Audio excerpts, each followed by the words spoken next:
Os primeiros habitantes da Baixada Fluminense foram os índios tupinambás, da grande família Tamoio. Eles viviam à base da caça, da pesca e do cultivo de mandioca. Os portugueses só vieram colonizar o recôncavo da Guanabara para expulsar os franceses, que, aliados aos índios locais, tentavam se estabelecer na região. As inúmeras batalhas travadas resultaram na expulsão dos franceses e na morte de milhares de índios. Assim, os primeiros colonos começaram a se fixar à margem dos rios, mais especificamente na margem do rio Iguaçu. Os índios sobreviventes foram incorporados à nova cultura ou foram repelidos para o interior. Os colonos começaram, então, a construir os primeiros engenhos de cana-de-açúcar, iniciando o processo de povoamento na região. E em 1700, um pouco antes ou depois, alguns pesquisadores falam 1704, o Garcia Rodrigues abre o caminho novo das Minas Gerais. E esse caminho vai favorecer os povoados aqui da Baixada, porque o caminho corta a Baixada. Então é nesse período, em 1725, pouco antes, que os antigos povoados aqui da Baixada, que eram lugarejos, povoados, arraiais, eles são elevados à condição de freguesia. O que é uma freguesia? É um distrito. E aqui é o berço do município de Iguaçu. Isso é um marco permanente da história da cidade, que é Iguaçu Velho. Nós estamos aqui diante do que restou da matriz da freguesia de Nossa Senhora da Piedade do Rio Iguaçu. Essa torre foi o que sobrou de um grande templo, foi para marcar a presença da Igreja Católica na freguesia de Iguaçu. Em 1822 é inaugurada a Estrada Real do Comércio, que transformava o Porto de Iguaçu num importante entreposto comercial entre a região do Vale do Paraíba e a cidade do Rio de Janeiro, o que transformou a freguesia de Nossa Senhora da Piedade do Iguaçu no principal povoado da região, surgindo assim a necessidade de se criar um município. E o município de Iguaçu reuniu 6 freguesias.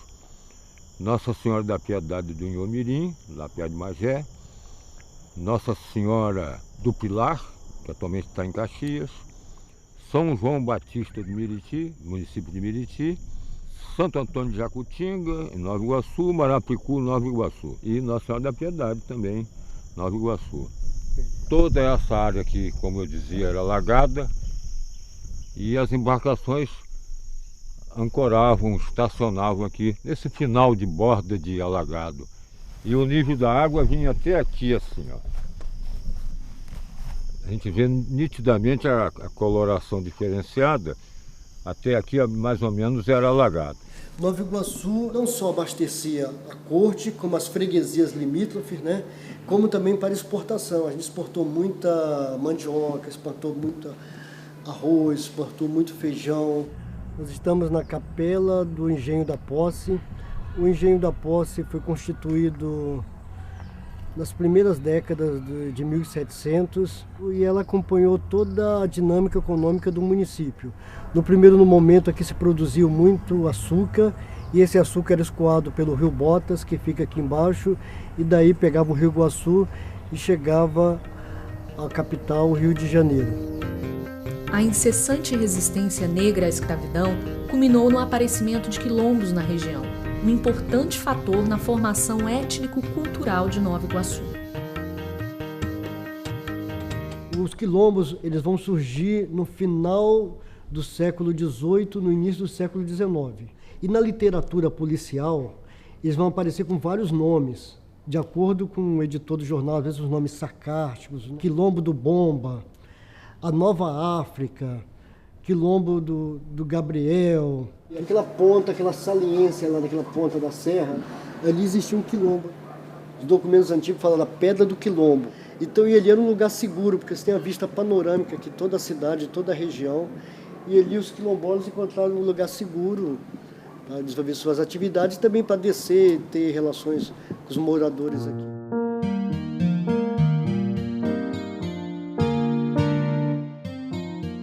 A Junta Real do Comércio, depois da chegada de Dom João ao Brasil, providenciou a abertura de uma estrada que ligasse a Baixada Fluminense ao Vale do Estado do Rio de Janeiro, chamado de Vale do Paraíba Fluminense.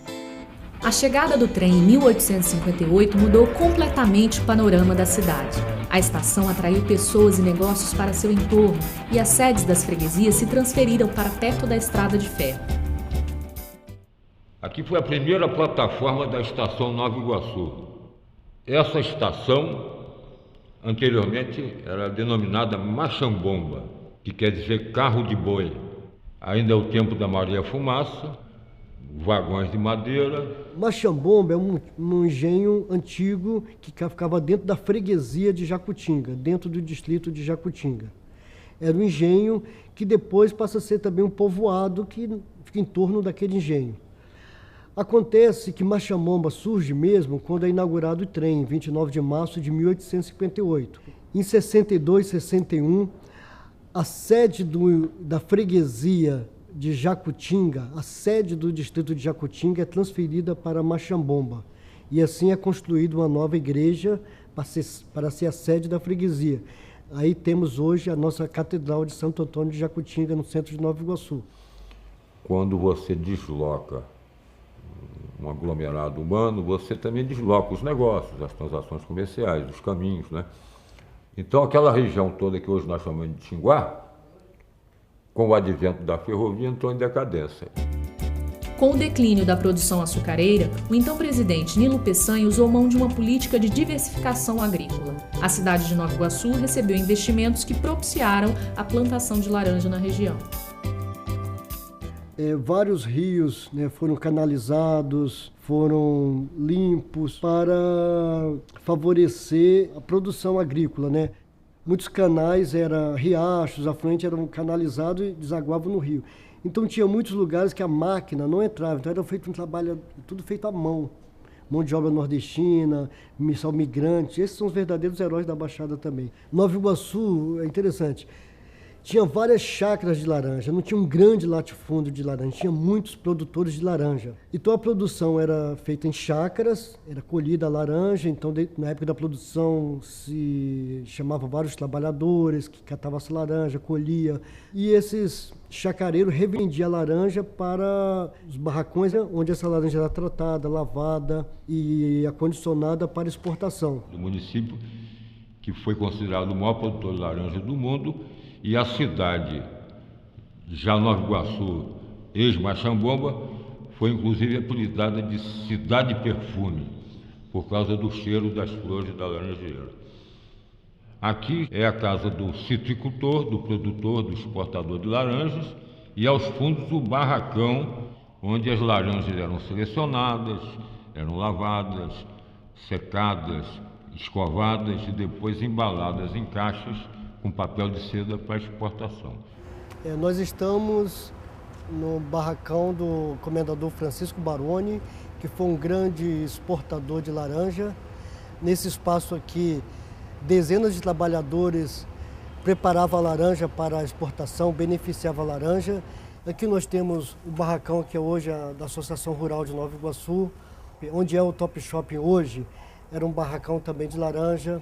Nós podemos dizer que aí, nesses barracões, temos a origem da classe operária aqui em Nova Iguaçu, da classe trabalhadora, vai manusear esses equipamentos complexos, mecânicos. Existe uma elite muito pequena que tinha hábitos requintados, que viajavam para a Europa de navios e que organizavam saraus, atividades literárias, com música nos seus palacetes. O ciclo da laranja entra em decadência com o início da Segunda Guerra Mundial, que interrompe as exportações brasileiras, e também com as pragas que devastaram as plantações do município. Combatendo em grande escala a praga que flagela as plantações fluminenses, um helicóptero é posto à disposição do Ministério da Agricultura. Os trabalhos de polvilhamento aéreo dos laranjais do estado do Rio para o combate à mosca de frutas é uma iniciativa importante, uma vez que a produção do município de Nova Iguaçu, onde se processa o referido polvilhamento, avaliada em cerca de 1.850.000 caixas de colheita, é desfalcada anualmente em cerca de 200.000 caixas inutilizadas pela mosca de frutas, dando aos citricultores da região prejuízo de 10 milhões de cruzeiros. Nova Iguaçu, em 1940, uma cidade de perfume, uma cidade rural, a população tinha orgulho da sua cidade, tinha 40 mil habitantes, 30 e poucos mil habitantes. E acontece o declínio da laranja, de repente achou mais interessante plantar gente, então houve a febre dos loteamentos. As antigas chácaras de laranjas foram retalhadas e loteadas. A Nova Iguaçu vai atrair muita gente do Rio, do subúrbio do Rio, e também que morava em condições difíceis no Rio, e também muito nordestino. É um período também com muita seca no Nordeste, com muitas dificuldades, e conta também que teve um período lá que o Getúlio não queria mais ninguém no Rio, já mandava os caminhões já para a Baixada. O presidente Getúlio Vargas comparece ao município fluminense de Nova Iguaçu para inaugurar 100 novas casas destinadas a ferroviários da Central do Brasil. A cerimônia resulta brilhante e movimenta quase toda a população iguaçuana, desejosa de ver e aplaudir o ilustre visitante.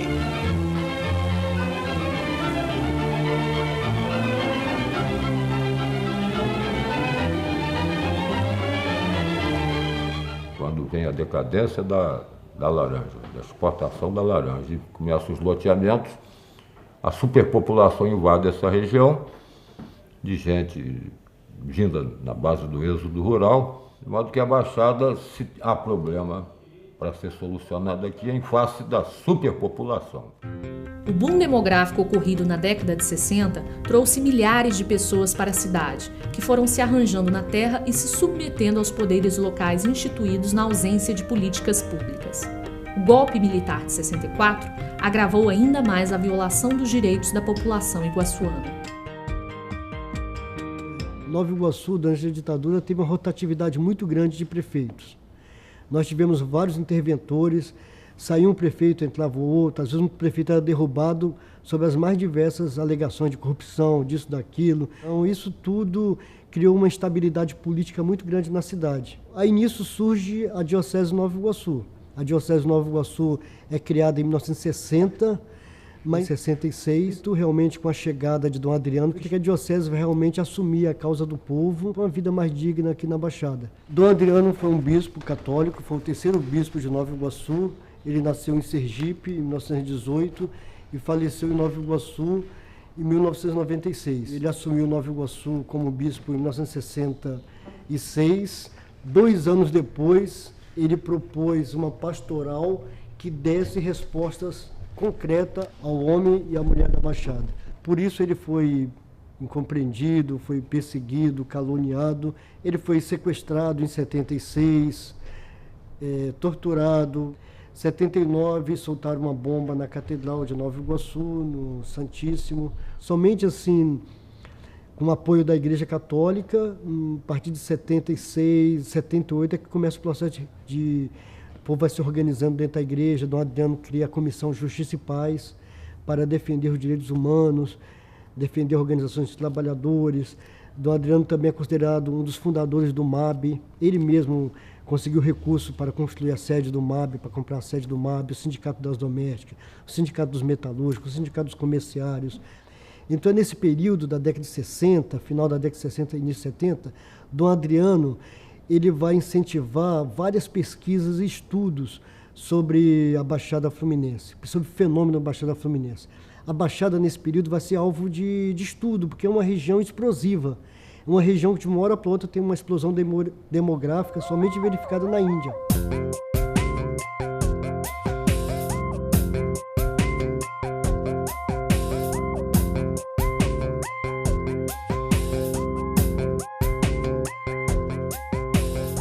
A Baixada é uma síntese do Brasil e, em alguns aspectos, até com representações de outras nações. Tem uma composição populacional de gente de tudo quanto é tipo, até de estrangeiro, de nordestino, de mineiro, de paulista, entende? Então é uma região que não tem uma homogeneidade cultural. E essa heterogeneidade poderá servir futuramente para criar até uma nova cultura. E a cidade hoje, ela está num momento muito bom, porque tem todo um movimento de resgatar a identidade da cidade. A cidade voltou a crescer de novo. É uma cidade que tem quase 1 milhão de habitantes, é uma cidade que tem muitas potencialidades. Você imagina uma cidade com 67% do seu território comprometido com Mata Atlântica, é uma cidade muito bonita, que tem potencialidade turística, histórica, tem uma vocação econômica, sempre se produziu muito na cidade. Então, Nova Iguaçu tem tudo para dar certo, mas é um processo longo, que tem que ser construído com a participação do povo, com muita clareza, né? Eu acho que sem a participação do povo, né, e o povo assumindo essa história, como Dom Adriano diz, né? Dom Adriano sempre escrevia povo com P maiúsculo. Então, acho que sempre tem que colocar o povo no circuito e que o negócio vai voltar a caminhar, vai andar. A Baixada é amiga e segura essa barra. De dia é formiga e de noite é cigarra.